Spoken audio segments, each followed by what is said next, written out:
Hello friends, welcome to my YouTube channel Ashok जागा।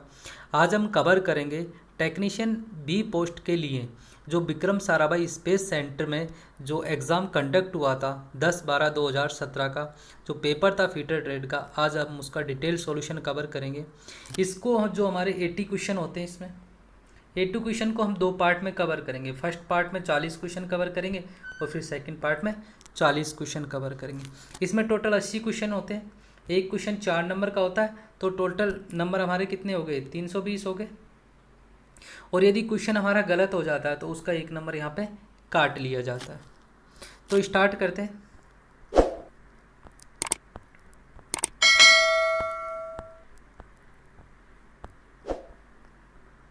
Question number 1 कि the portion of broad part without teeth in the file, मतलब एक file में बिना दांत के विस्तृत भाग को क्या कहते हैं? जैसे हमारे पास ये फाइल होती है, ठीक है, इसके यहाँ पे दांते बने हुए होते हैं फेस भाग पर। इसको हम क्या कहते हैं? फेस भाग कहते हैं। ये इसका पॉइंट भाग होता है आगे वाला, ठीक है। और इस भाग पर इसके दांते बने हुए नहीं होते, इतने भाग पर। इस भाग को हम हील कहते हैं। और जो टैपर वाला भाग होता है, ये जो पूरा भाग, इसे हम टैग कहते हैं।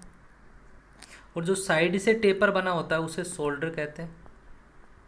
तो इसने हमसे ये पूछा है कि जो इसका वह भाग जिस पर दांते नहीं कटे होते, दांते नहीं होते, उस भाग को हम क्या कहते हैं? तो ऑप्शन में देखते हैं। उस भाग को टिप हम नहीं बोलते। टैग में हम हैंडल फिट करते हैं, उसको नहीं बोलते। हील भाग, मतलब वह भाग जिसमें दांते कटे हुए नहीं होते, उसे हम क्या बोलते हैं? हील बोलते हैं। अगला क्वेश्चन देखते हैं। The angle between the teeth and the centre line in a single cut file, मतलब कि जैसे हमारी ये फाइल है, इसका ये सेंटर लाइन हो गया, तो इस पे यहाँ पे दांते बने होते हैं। तो सेंटर लाइन पर जो ये दांते बने होते हैं वो कितने डिग्री पर बने होते हैं? किस फाइल में? सिंगल कट फाइल में। किस फाइल की बात कर रहा है? सिंगल कट फाइल की बात कर रहा है। तो यहाँ पे 60 डिग्री पे बने होते हैं। कितने डिग्री पे बने होते हैं? 60 डिग्री पे बने होते हैं। इस फाइल का उपयोग हम सॉफ्ट मटेरियल में करते हैं, जैसे एल्यूमिनियम हो गया, तांबा हो गया, पीतल हो गया आदि की फाइलिंग करने के लिए हम इसका उपयोग करते हैं, या हाई फिनिशिंग के लिए हम इसका उपयोग करते हैं। तो करेक्ट आंसर हमारा बी ऑप्शन हो जाएगा। नेक्स्ट क्वेश्चन की बात करते हैं कि द शेप ऑफ राफ्स कट फाइल, कि जो राफ्स कट फाइल होती है उसका शेप क्या होता है? ये जो क्वेश्चन है, ये क्वेश्चन बहुत बार आता है इसरो में, तो ये क्वेश्चन रट लेना, एकदम भूलना मत बिल्कुल ही।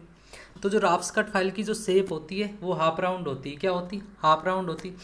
Next question, A precision instrument used for checking squareness of machine and file surface, कि जो फाइल सरफेस होती है या मशीन सरफेस होती है, उनकी स्क्वायरनेस चेक करने के लिए हम किसका उपयोग करते हैं? तो उनकी स्क्वायरनेस चेक करने के लिए हम ट्राई स्क्वायर का उपयोग करते हैं। किसका उपयोग करते हैं? ट्राई स्क्वायर का उपयोग करते हैं। अब ट्राई स्क्वायर के बारे में देखते हैं कि ये हमारा ट्राई स्क्वायर होता है, ठीक है। ये ट्राई स्क्वायर की ब्लेड होती है और ये ट्राई स्क्वायर का स्टॉक होता है। यहाँ पे जो ट्राई स्क्वायर के, ये जो ट्राई स्क्वायर है, यहाँ पे 90 डिग्री का एंगल बना होता है, तो ये क्या करता है?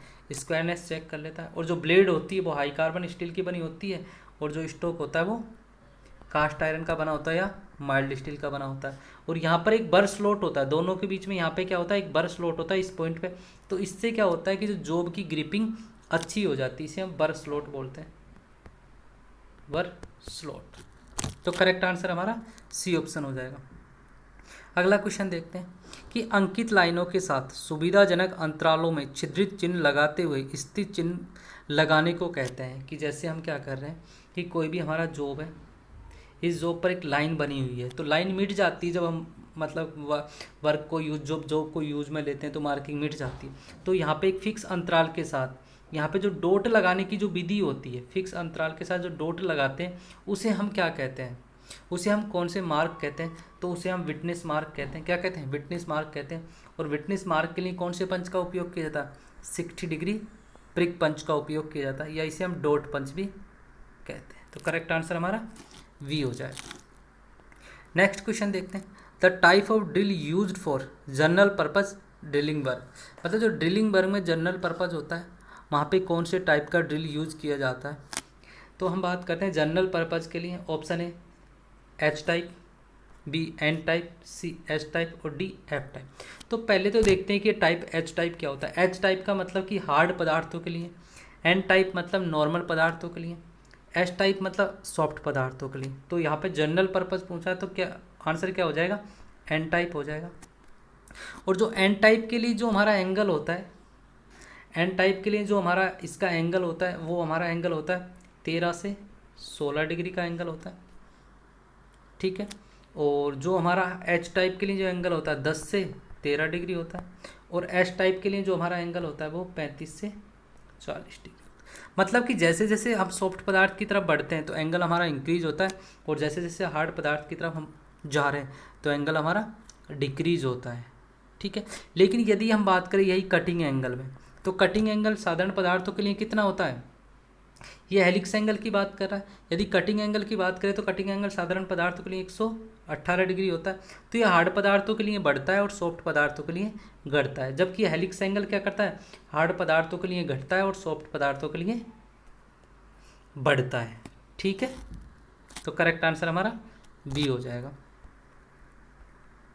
नेक्स्ट क्वेश्चन देखते हैं कि angle between the flank in trapezoidal thread, कि जो ट्रेपेजोइडल थ्रेड होती है उसका जो फ्लैंक एंगल कितना होता है, फ्लैंक के बीच का एंगल कितना होता है। तो वहाँ पे हमारा कितना होता है, 30 डिग्री होता है। कितना होता है, 30 डिग्री होता है। तो इसी का एक टाइप होती है हमारे एक्मी थ्रेड।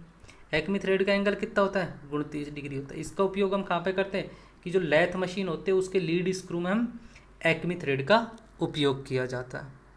तो करेक्ट आंसर क्या हो जाएगा, 30 डिग्री, और एक्मी थ्रेड में 29 डिग्री। अगला question, the process of enlarging finishing previously drill hole to accurate size using a multi point cutting tool, मतलब एक मल्टी पॉइंट कटिंग टूल के द्वारा जो ड्रिल किए होल को एक्यूरेट और एनलार्ज करने के लिए कौन सी विधि का उपयोग करते हैं, या हम किसका उपयोग करते हैं, कौन से टूल का उपयोग करते हैं। तो सबसे पहले हम ऑप्शन देखते हैं बोरिंग। तो बोरिंग तो क्या होता है, ओनली होल को क्या करता है, एनलार्ज करता है, होल को क्या करता है, बड़ा करता है, ठीक है। काउंटर बोरिंग क्या करता है कि कुछ गहराई तक, जैसे हमारा होल है तो कुछ गहराई तक होल को बड़े करने की विधि को हम क्या बोलते हैं, काउंटर बोरिंग बोलते हैं। लेकिन क्वेश्चन में क्या पूछा है कि एक्यूरेट भी कर रहा है, साथ में क्या कर रहा है, उसकी फिनिश भी कर रहा है होल को। सी हमारा क्या हो जाएगा, टैपिंग। टैपिंग मतलब कि होल के आंतरिक भाग में थ्रेड बनाने को हम क्या बोलते हैं, टैपिंग बोलते हैं। डी हमारा क्या हो जाएगा, रीमिंग। तो रीमिंग हमारा करेक्ट आंसर हो जाएगा कि होल को एनलार्ज करना और एनलार्ज के साथ एक्यूरेट साइज प्रदान करना किसके द्वारा किया जाता है, रीमिंग के द्वारा किया जाता है। अगला क्वेश्चन देखते हैं कि ये no go plug gauge is use to check the, कि एक नो गो प्लग गेज होता है तो जो होल का वह कौन सा भाग चेक करता है। तो जो हमारे प्लग गेज होते हैं तो इनका उपयोग हम कहाँ पे करते हैं, होल को चेक करने के लिए, होल का साइज चेक करने के लिए हम हमारे जो प्लग गेज होते हैं इनका उपयोग करते हैं। तो इनके दो भाग होते हैं, एक तो गो भाग होता है, एक तो गो भाग होता है और एक नो गो भाग होता है। तो जो गो भाग होता है वो लवर लिमिट चेक करता है, मतलब कि वो होल के अंदर एंटर कर जाता है, लेकिन नो गो भाग वाला भाग होल के अंदर एंटर नहीं कर पाता, तो उसे हम क्या बोलते हैं, अपर लिमिट बोलते हैं। तो नो गो भाग क्या चेक करता है, उसकी अपर लिमिट चेक करता है। तो करेक्ट आंसर हमारा बी ऑप्शन हो जाएगा। अगला question, which abrasive is use for grinding die steel, मतलब कि जो हम डाई स्टील की ग्राइंडिंग करते हैं तो कौन से एब्रेसिव हम यूज़ करते हैं। तो हमारे जो इसमें दो प्रकार के एब्रेसिव होते हैं, सिंपल सी हम बात करते हैं, एक नेचुरल होते हैं और एक आर्टिफिशियल होते हैं। तो हम आर्टिफिशियल यूज़ करते हैं क्योंकि नेचुरल में डायमंड आता है, डायमंड बहुत महंगा होता है। तो आर्टिफिशियल में हमारे दो प्रकार के होते हैं, एक तो एल्यूमिनियम होता है और एक सिलिकॉन कार्बाइड होता है। तो एल्यूमिनियम का हम यूज़ करते हैं सॉफ्ट पदार्थों के लिए या टफ पदार्थों के लिए, और जो सिलिकॉन का यूज़ करते हैं हम हार्ड पदार्थों के लिए, ठीक है, या ब्रिटल मेटल, हार्ड के साथ ब्रिटल के लिए हम इसका यूज़ करते हैं। तो ग्राइंडिंग करते हैं डाई स्टील की, तो वहाँ पे हम किसका यूज़ करते हैं, वहाँ पर हम वाइट एल्यूमिनियम का यूज़ करते हैं। किसका, वाइट एल्यूमिनियम का यूज़ करते हैं। अगला हम देखते हैं कि in a grinding wheel grade denoted the, ये ग्रेड किसके द्वारा डिनोट किया जाता है। तो हम बात करते हैं कि जो हमारा ग्राइंडिंग व्हील होता है उसका स्ट्रक्चर देखते हैं, ग्रेड क्या होता है। तो ग्राइंडिंग व्हील का स्पेसिफिकेशन के लिए सबसे पहले हम अब्रेसिव कई अब्रेसिव को लिखते हैं, उसके बाद में हम उसका ग्रेन साइज लिखते हैं कि ग्रेन साइज कितना होता है, उसके बाद में हम उसकी ग्रेड लिखते हैं या उसकी हार्डनेस की बात करें, उसके बाद उसका स्ट्रक्चर लिखते हैं और स्ट्रक्चर के बाद बॉन्ड लिखते हैं। तो जब भी हम ग्राइंडिंग व्हील यूज़ करेंगे तो ये उसका स्ट्रक्चर रहेगा कि सबसे पहले हम अब्रेसिव कौन से अब्रेसिव यूज़ कर रहे हैं, फिर उनका साइज़ क्या है, फिर उसकी ग्रेड या उसका हार्डनेस क्या है, फिर उसका स्ट्रक्चर क्या है, फिर उसका वॉन्ड क्या है। तो इसने ये पूछा है कि जो ग्रेड या ग्रेड का मतलब क्या होता है, तो ग्रेड का मतलब क्या होता है, उसकी हार्डनेस से होता है, और हार्डनेस होती है वो अल्फ़ाबेट में होती है, ए से जेड तक होती है, और ये 3 प्रकार की होती है, एक सॉफ्ट होती है, एक मीडियम होती है और एक हार्ड होती है। तो सॉफ्ट हमारी क्या होती है, ए से एच तक सॉफ्ट होती है, आई से पी तक, और फिर क्यू से जेड तक हमारी हार्ड होती है। 3 भागों में हम डिवाइड कर देते हैं इनको। अगला क्वेश्चन देखते हैं कि ability of metal to be drawn out into thin wire, मतलब कि जो थिन वायर में जो चेंज होने की जो एबिलिटी होती है मेटल की, उसे हम क्या बोलते हैं, तो उसे हम डक्टिलिटी बोलते हैं, उसे हम क्या बोलते हैं, डक्टिलिटी बोलते हैं। तो मेलेबिलिटी क्या होती है, मेलेबिलिटी मतलब क्या होती है, पतली सीट में कन्वर्ट होना। कोल्ड रोलिंग मशीन के द्वारा जो पतली सीट में जो मेटल हमारा कन्वर्ट हो जाता है, उस एबिलिटी को हम क्या बोलते हैं, मेलेबिलिटी बोलते हैं। टफनेस क्या होती है कि जो इम्पैक्ट होते हैं उनको जो सहन करने की एबिलिटी होती है पदार्थ की, उसे टफनेस बोलते हैं। और जो इलास्टिसिटी क्या होती है कि यदि कोई पदार्थ पे हमने कोई फोर्स लगाया, यहाँ पे हमने फोर्स लगाया, यहाँ पे कोई भी हमारा प्रोडक्ट है और इसमें डिफॉर्मेशन आ गया, इसमें कुछ चेंजेस आ गया, मतलब ये इतना छोटा हो गया, और जैसे ही हम फोर्स हटाएंगे इससे तो वापस वही ओरिजिनल साइज़ का हो जाएगा। तो उस एबिलिटी को क्या बोलते हैं, उसकी इलास्टिसिटी बोलते हैं। लेकिन यहाँ पे हमारा करेक्ट आंसर क्या हो जाएगा, डक्टिलिटी करेक्ट आंसर हो जाएगा। Next question, the accuracy of vernier micrometer. तो वर्नियर माइक्रोमीटर की एक्यूरेसी क्या होती है कि प्लस माइनस 0.001 mm होती है। माइक्रोमीटर पूछा, यदि वर्नियर स्केल पूछता, वर्नियर कैलिपर पूछता तो हमारे 0.01 mm हो जाता। तो यहाँ पे करेक्ट आंसर सी हो जाएगा। Next question, the oxygen cylinder valve stock है कि जो ऑक्सीजन सिलेंडर वाल्व होता है उसमें कौन सी थ्रेड होती है। तो हमारे जितने भी हमारे जो ऑक्सी एसिटिलीन वेल्डिंग होती है उसमें 2 पार्ट्स होते हैं, एक तो एसिटिलीन वाले होते हैं और एक ऑक्सीजन वाले होते हैं। तो ऑक्सीजन के जो हमारे पार्ट्स होते हैं वो ब्लैक कलर के होते हैं और जो एसिटिलीन वाले पार्ट हमारे रेड कलर के होते हैं। तो जो इसने पूछा कि वाल्व पे कौन सी थ्रेड होती है, तो ऑक्सीजन वाल्व पे हमारे राइट हैंड थ्रेड होती है और एसिटिलीन वाल्व पे हमारे लेफ्ट हैंड थ्रेड होती है। तो करेक्ट आंसर हमारा वी हो जाएगा। अगला क्वेश्चन कि which of the following flame combination give the highest temperature, कि हाईएस्ट टेम्परेचर कौन सी फ्लेम के द्वारा दिया जाता है। तो जो हमारे ऑक्सी एसिटिलीन फ्लेम होती है उसके द्वारा हाईएस्ट टेम्परेचर दिया जाता है और ये टेम्परेचर 3200 से 3300, कई बुकों में 3200 होता है, कहीं 3300 डिग्री सेंटीग्रेड होता है। अगला क्वेश्चन देखते हैं, विच of the following is example of non fusion welding, कि नॉन फ्यूजन वेल्डिंग का कौन सा टाइप है। तो हम बात करते हैं कि जो हमारे एक तो गैस वेल्डिंग होती है, ये भी हमारे फ्यूजन वेल्डिंग होती है, आर्क वेल्डिंग भी हमारे फ्यूजन वेल्डिंग होती है, और आर्क वेल्डिंग का ही सब टाइप होती है टिग वेल्डिंग, तो ये हमारी फ्यूजन वेल्डिंग होती है। जो हमारे ब्रेजिंग होती है अलाइड वेल्डिंग होती है, ये क्या होती है, अलाइड वेल्डिंग होती है, तो ये हमारे फ्यूजन वेल्डिंग का टाइप नहीं होती। तो करेक्ट आंसर हमारा सी हो जाएगा। अगला क्वेश्चन कि which of the following is not a iron ore, मतलब निम्न में से आयरन का अयस्क नहीं है। तो हेमेटाइट आयरन का अयस्क होता है, मैग्नेटाइट भी आयरन का अयस्क होता है, एक सीमेंटाइट और डी कार्बोनेट। तो मेरे यहाँ पे थोड़ा कंफ्यूज हो रहा है क्योंकि सीमेंटाइट भी जो हमारा आयरन का अयस्क नहीं होता और कार्बोनेट भी नहीं होता।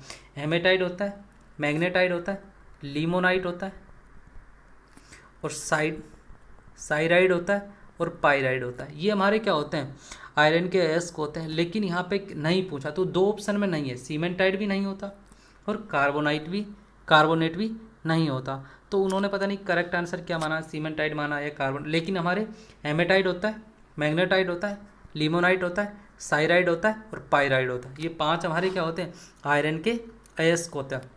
और सबसे बेस्ट हमारा कौन सा होता है, सबसे अच्छा हमारा कौन सा होता है, मैग्नेटाइट होता है। क्या होता है, इसमें कार्बन परसेंटेज क्या होती है, 72 पॉइंट कुछ होती है, और हेमेटाइट में कितनी होती है, 70% होती है। ठीक है, अगला क्वेश्चन देखते हैं कि the carbon content in cast iron is range, मतलब जो कास्ट आयरन होता है उसमें कार्बन जो कंटेंट होती है उसकी रेंज क्या होती है, तो 2 से 4% होता है। किसमें? कास्ट आयरन में। जो कास्ट आयरन होता है ये ब्रिटल होता है एकदम, क्या होता है, भंगूर होता है। इसको क्यूपुला फर्नेस के द्वारा इसका क्या किया जाता है, उत्पादन किया जाता है। क्यूपुला भट्टी के द्वारा इसको क्या किया जाता है, उत्पादन किया जाता है। और जो हमारे ये कास्ट आयरन होता है ये 2 प्रकार का होता है। कितने प्रकार का होता है? 2 प्रकार का होता है। एक तो फ्री कार्बन होता है और एक कंबाइंड कार्बन होता है। ये फ्री कार्बन को हम ग्रेफाइट भी बोलते हैं। इसमें क्या होता है कि जो हमारा कंबाइंड होता है ये थोड़ा हार्ड होता है, ये थोड़ा हार्ड होता है, तो इसकी मशीनिंग तो नहीं की जा सकती। लेकिन जो फ्री कार्बन होता है ना ये थोड़ा सॉफ्ट होता है, तो इसकी मशीनिंग हम कर सकते हैं। ठीक है, लेकिन कार्बन परसेंटेज इसमें कितनी रहेगी, 2 से 4 वेरी करती है। अगला क्वेश्चन कि plane carbon steel has a maximum strength, कि जो प्लेन कार्बन स्टील होता है उसमें मैक्सिमम स्ट्रेंथ कितने % कार्बन पे होती है। तो हम बात करते हैं कि जैसे हमारे प्लेन कार्बन स्टील किसको बोलते हैं, कि जो हमारे कार्बन और जो आयरन का मिश्रण होता है उसके प्लेन कार्बन स्टील बोलते हैं। इसमें जो 1.7 तक या 1.5 तक हमारी क्या होती है, कार्बन परसेंटेज होती है मैक्सिमम। ठीक है, तो ये बोल रहा है कि मैक्सिमम स्ट्रेंथ कहाँ पे होती है, तो मैक्सिमम स्ट्रेंथ हमारे 0.8 पे होती है। 0.8 को हम क्या बोलते हैं, यूटेक्टोइड स्टील भी बोलते हैं। इसे क्या बोलते हैं, यूटेक्टोइड स्टील भी बोलते हैं। तो हमारा करेक्ट आंसर क्या हो जाएगा, 0.8 कार्बन पे मैक्सिमम स्ट्रेंथ होती है। आगे हम बात करते हैं कि क्विंचिंग ट्रांसफॉर्म ऑस्टेनाइड, मतलब जब ऑस्टेनाइड की हम क्विंचिंग करते हैं तो किस में परिवर्तन हो जाता है। अब यहाँ पे क्विंचिंग का मतलब क्या होता है कि जैसे हमारा ये ऑस्टेनाइड एक स्ट्रक्चर होती है स्टील की, तो हम इसको क्या करते हैं, कूलिंग कर रहे हैं। कूलिंग क्या कर रहे हैं, बहुत क्वेंचिंग का मतलब कूलिंग पानी में करते हैं, ऑयल में करते हैं, या कोई भी हमारा सॉल्यूशन हो गया उसमें हम उसकी क्वेंचिंग कर रहे हैं। तो यहाँ पे क्या होगा, जैसे हम पानी वगैरह में क्वेंचिंग करते हैं तो बहुत तेज़ी से क्वेंचिंग होती है। क्या होती है, तेज़ी से क्वेंचिंग होती है। तो जो हमारा इनका जो ग्रेन स्ट्रक्चर बनता है वो फाइन बनता है, एकदम क्या बनता है, फाइन बनता है। तो फाइन हमारे क्या होता है, एकदम ब्रिटल होता है और हार्ड होता है। तो हमें कौन सी स्ट्रक्चर मिलेगी, एकदम जो ब्रिटल होगी हार्ड होगी। तो हमारा करेक्ट आंसर क्या हो जाएगा, सी हमारा करेक्ट आंसर हो जाएगा। और सबसे सॉफ्ट स्ट्रक्चर कौन सी होती है, फेराइट। यहाँ पे क्या होती है, सबसे सॉफ्ट स्ट्रक्चर होती है। तो करेक्ट आंसर यहाँ पे सी हो जाएगा। कि the forging A Hardy is use for, कि जो हमारे फोर्जिंग होती है उसमें हार्डी का यूज, तो देखते हैं, cutting heavy hot metal, B swaging hot metal, C bending hot metal, D upsetting hot metal. तो करेक्ट आंसर हो जाएगा जो हमारे हॉट मेटल होती है उनकी कटिंग के लिए हम इसका उपयोग करते हैं।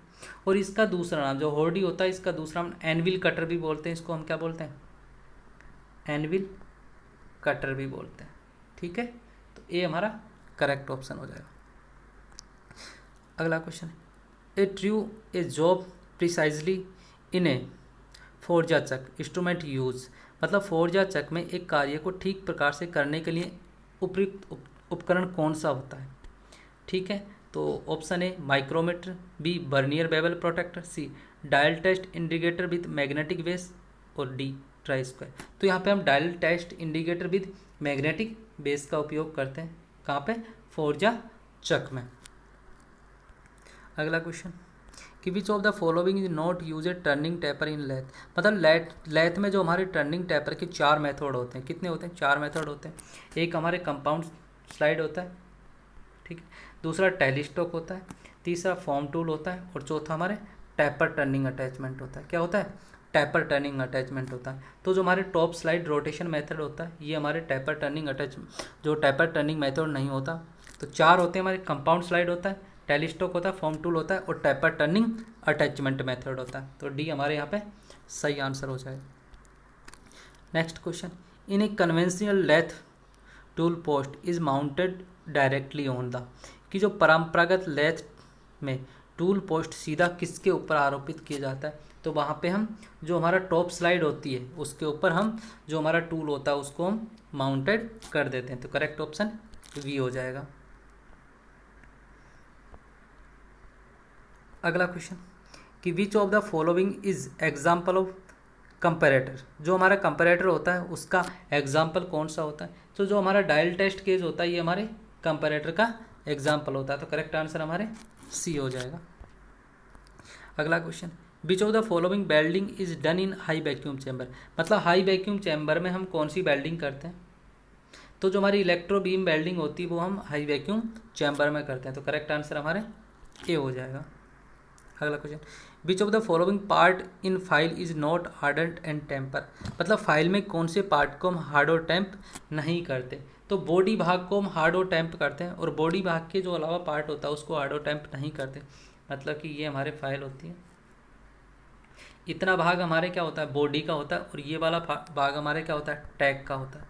तो टैग भाग को हार्ड और टेम्प नहीं करते और बॉडी भाग को हार्ड और टेम्प करते हैं।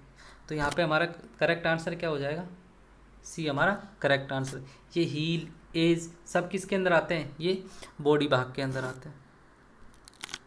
अगला क्वेश्चन, कि the overcut teeth angle and upcut teeth angle in a double cut file are, तो जो डबल कट फाइल होती है उसमें जो ओवरकट और जो अपकट टीथ होते हैं उनका एंगल कितना होता है। तो देखो ये जो हमारे ऐसे फाइल होती है, अब इसमें दो तरीके से तीत बने होते हैं, ये इसका सेंटर लाइन होती है, एक तो सेंटर लाइन पे ऐसे बने होते हैं और जो दूसरे बने होते हैं वो सेंटर लाइन पे इनको क्रॉस करके बने होते हैं। तो जो ये वाले बने होते हैं इन्हें हम ओवर कट बोलते हैं और इन्हें हम अप कट बोलते हैं। तो जो ओवर कट का एंगल होता है वो 70 डिग्री होता है और जो अप कट का एंगल होता है वो 59 डिग्री होता है। ठीक है, लेकिन किसी किसी बुक में जो ओवर कट का एंगल कितना होता है 60 डिग्री भी दे रखा होता है, ठीक है, और अप कट का एंगल 75 से 80 डिग्री भी दे रखा होता है। तो ऑप्शन के अकॉर्डिंग देख लेना कि ऑप्शन में क्या आया। तो यहाँ पे ऑप्शन में हमारा सही क्या हो जाएगा 70 एंड 51, तो करेक्ट ऑप्शन हमारा बी हो जाएगा।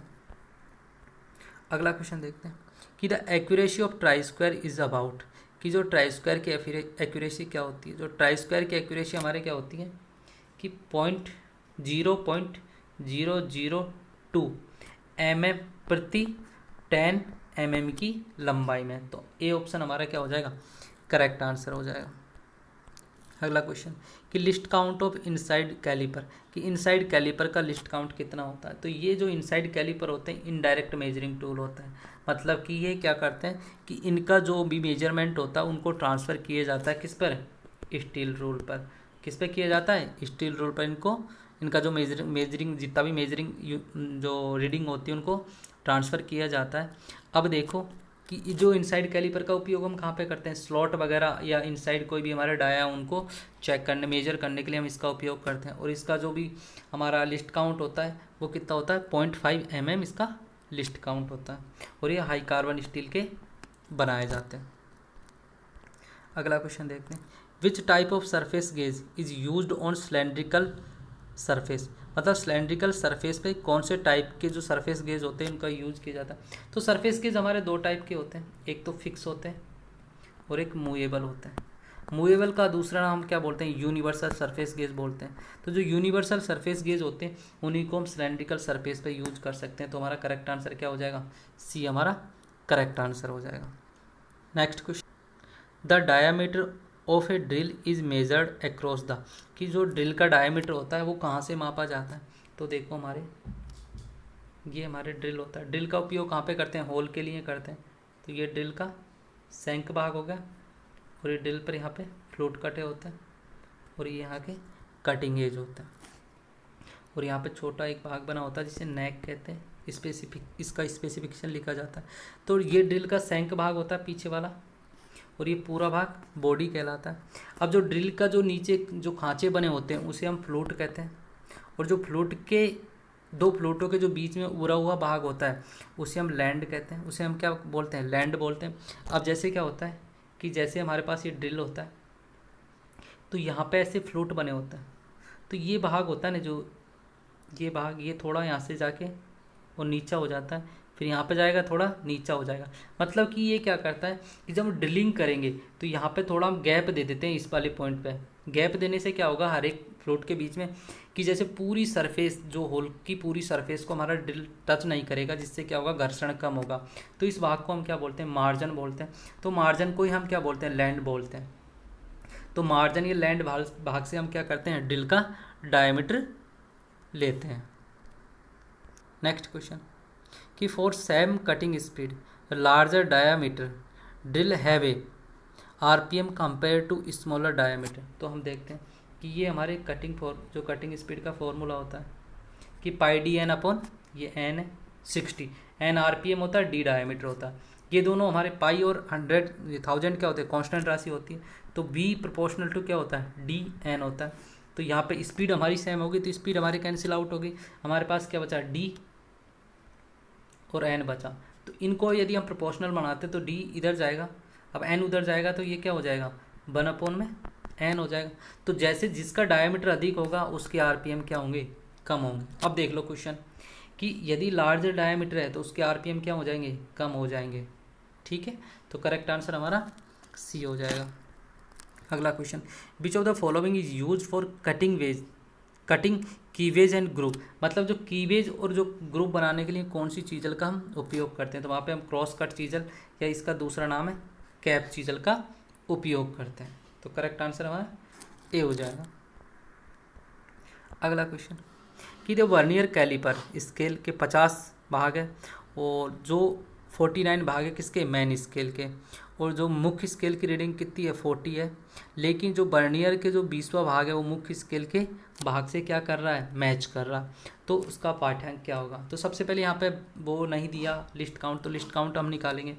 तो 50 भाग किसके, वर्नियर कैलिपर के, और 49 भाग किसके, मेन स्केल के।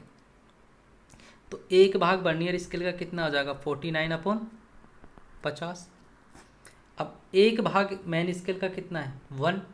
अब जो हमारा इसका जो लिस्ट काउंट होता है वर्नियर कैलिपर का वो क्या होता है, 2 स्केल के जो बीच का अंतर होता है वही क्या होता है, लिस्ट काउंट होता है। तो एक भाग तो ये हो गया 1 मेन स्केल का, और एक भाग ये किसका होता है, वर्नियर स्केल का। तो यहाँ से लिस्ट काउंट निकाल लेंगे 1 - 49/50। तो इसको सॉल्व करेंगे तो कितना आ जाएगा 0.02 mm आ जाएगा। तो यहाँ पे ये क्या आ गया, हमारा लिस्ट काउंट आ गया।